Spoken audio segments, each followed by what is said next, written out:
Welcome back to our channel. Today we're reading War and Peace by Leo Tolstoy. Chapter 12.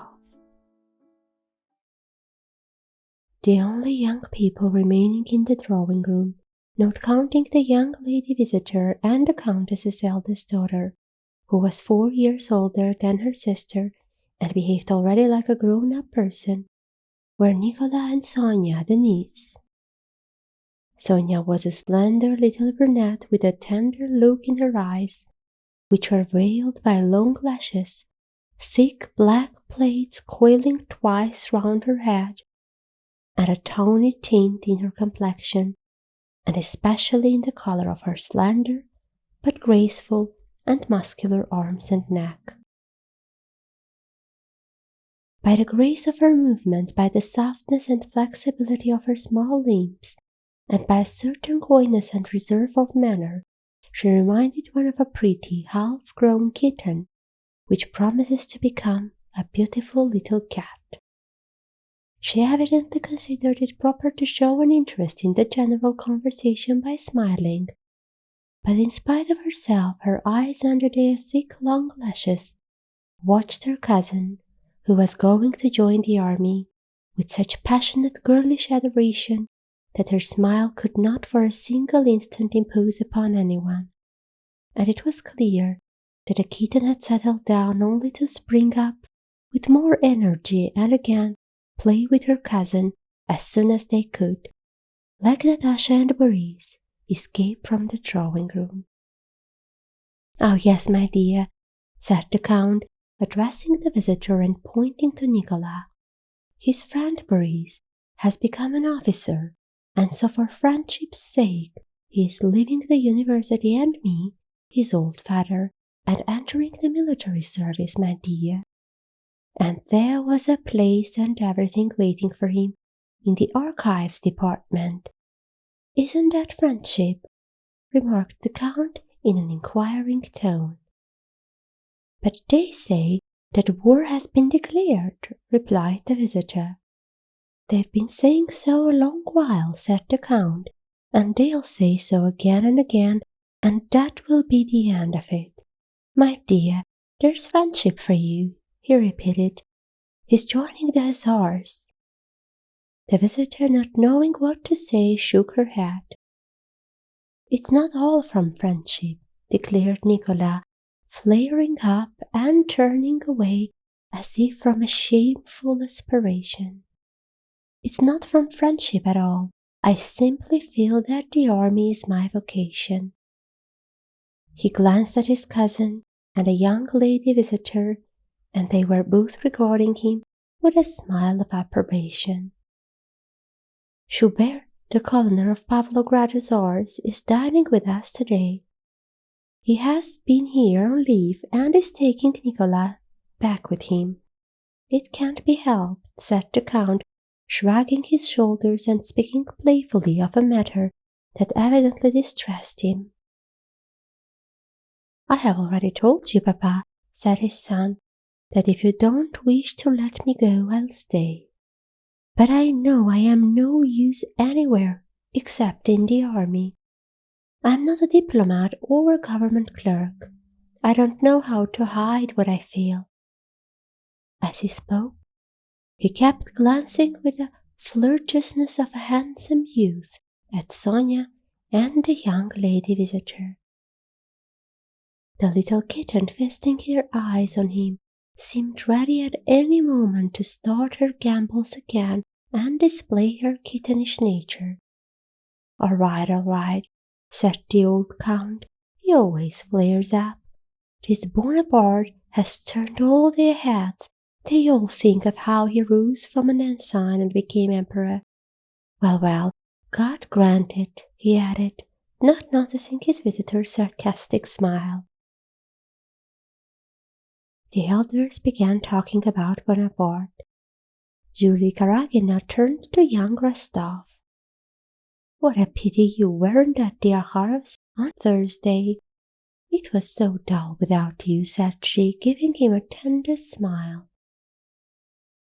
The young man, flattered, sat down nearer to her with a coquettish smile and engaged the smiling Julie in a confidential conversation without at all noticing that his involuntary smile had stabbed the heart of Sonia, who blushed and smiled unnaturally.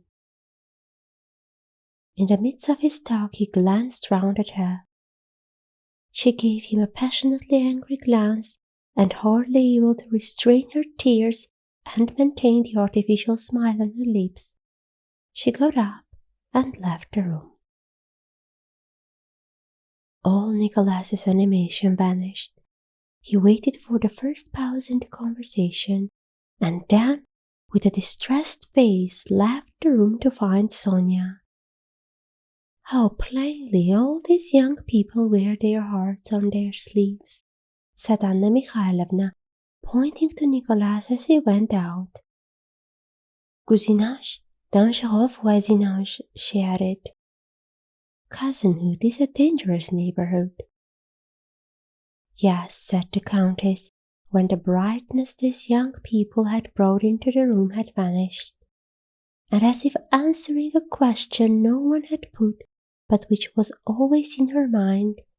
"And how much suffering, how much anxiety one has had to go through, that we might rejoice in them now. And yet really the anxiety is greater now than the joy.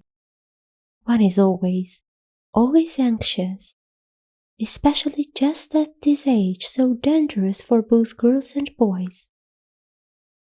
"It all depends on the bringing up," remarked the visitor. "Yes, you're quite right," continued the Countess. "Till now I have always, thank God, been my children's friend and had their full confidence," said she, repeating the mistake of so many parents who imagine that their children have no secrets from them. "I know I shall always be my daughter's first confidant, and that if Nicolas, with his impulsive nature, does get into mischief, a boy can't help it, he will all the same never be like those Petersburg young men." "Yes, they are splendid, splendid youngsters," chimed in the Count, who always solved questions that seemed to him perplexing by deciding that everything was splendid. "Just fancy wants to be a hussar. What's one to do, my dear?" "What a charming creature your younger girl is," said the visitor. "A little Volcano." "Yes, a regular Volcano," said the Count. "Takes after me. And what a voice she has!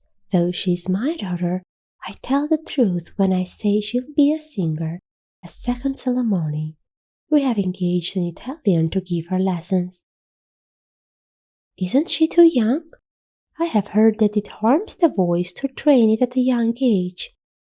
"Oh no, not at all too young," replied the Count. "Why, our mothers used to be married at 12 or 13. "And she's in love with Boris already. Just fancy," said the Countess with a gentle smile, looking at Boris, and went on, evidently concerned with the thought that always occupied her.